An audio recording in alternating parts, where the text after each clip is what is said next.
যদি আল্লাহ সবার ভাগ্য ঠিক করে দেন, তারপর আমি যদি কোনো পাপ করি, এখন দোষ দেব কাকে? আমার ভাগ্যে যদি লেখা থাকে যে আমি খুন করব, তারপর একদিন খুন করে ফেললাম, তবে এই কাজটার জন্য তো আসলে আমি কখনোই দায়ী হব না, কারণ আল্লাহ আমার ভাগ্যে এগুলো লিখে রেখেছেন। সেই জন্য দায়ী হবেন আল্লাহ। তাহলে আমাকে কেন সেটার জন্য শাস্তি পেতে হবে? এখন আপনার এই প্রশ্নটার উত্তর যদি বলতে হয়, এটা বেশ কমন প্রশ্ন, অনেকেই করে থাকে, বিশেষ করে অমুসলিমরা, যে আল্লাহ সুবহানাহু ওয়া তাআলা ভাগ্য ঠিক করে দিয়েছেন, আর এটা বোঝা একটু কঠিন।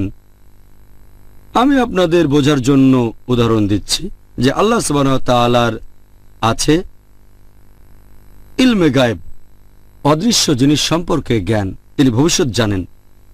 একটা উদাহরণ দিই। ধরেন একটা ক্লাসে একজন টিচার আছেন যিনি ছাত্রদের পড়ান।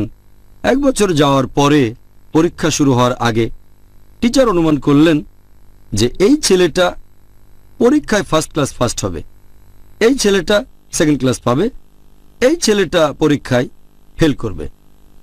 যখন পরীক্ষা হয়ে গেল, তারপর রেজাল্ট বের হলো, ছাত্র এ ফার্স্ট ক্লাস ফার্স্ট হলো, ছাত্র বি পেল সেকেন্ড ক্লাস, ছাত্র সি ফেল করলো।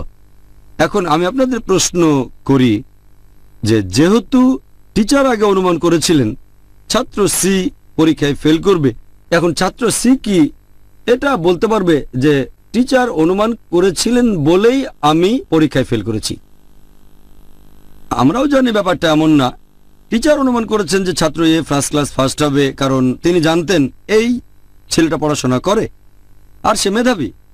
ছাত্র বি সে হলো অ্যাভারেজ। ছাত্র সি পড়াশোনা মন নেই, ঠিক মতো ক্লাসও করতো না, ঠিক মতো লেখাপড়া করতো না, হোমওয়ার্ক করতো না। এইসব দেখে টিচার অনুমান করেছিলেন যে ছাত্র সি ফেল করবে, কিন্তু ছাত্র সি টিচারকে দোষ দেবে না যে টিচার অনুমান করেছিলেন আমি ফেল করব, সেজন্যই আমি ফেল করেছি। ফেল করার জন্য ছাত্র সি দায়ী। একইভাবে আল্লাহ সুবহানাহু ওয়া তাআলার আছে ইলমে গায়েব।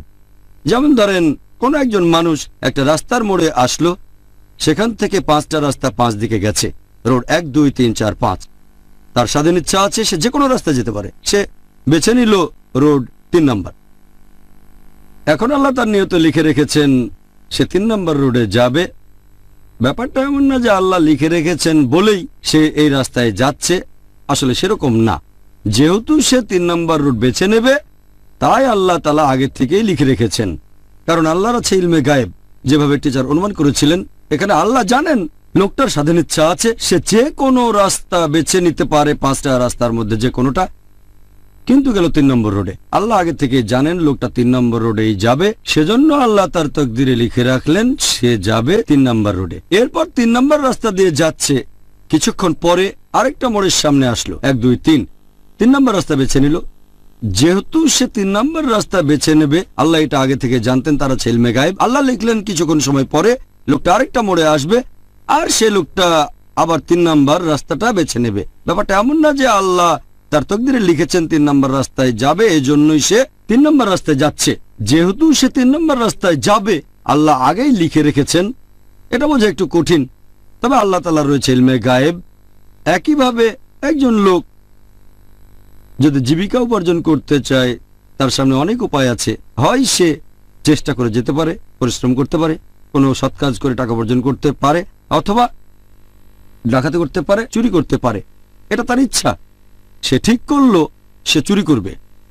আল্লাহ আগে থেকে জানেন যে 25 বছর বয়সে তার সামনে টাকা উপার্জনের সদ উপায় থাকবে, অথবা চুরি করবে, কিন্তু সে চুরি করবে।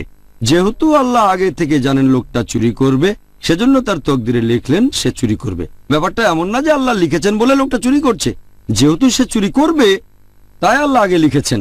একইভাবে একটা লোক হয়তো খুন করলো, এটা তার ইচ্ছা, সে চাইলে খুন নাও করতে পারে, অথবা চাইলে খুন করতে পারে, এটা তার হাতে, আর সে খুন করলো। এখানে দোষটা কার? দোষ সেই মানুষটার। তাহলে আমরা বুঝতে পারছি যে আল্লাহর আছে ইলমে গায়েব। আর সেজন্যই উর্দুতে একটা কথা আছে, একটা শায়ের আল্লামা ইকবালের, বলা হয়েছে, खुद ही को कर इतना बुलंद कि हर तकदीर के पहले खुदा अपने बंदे से खुद पूछे बताते रजा क्या है।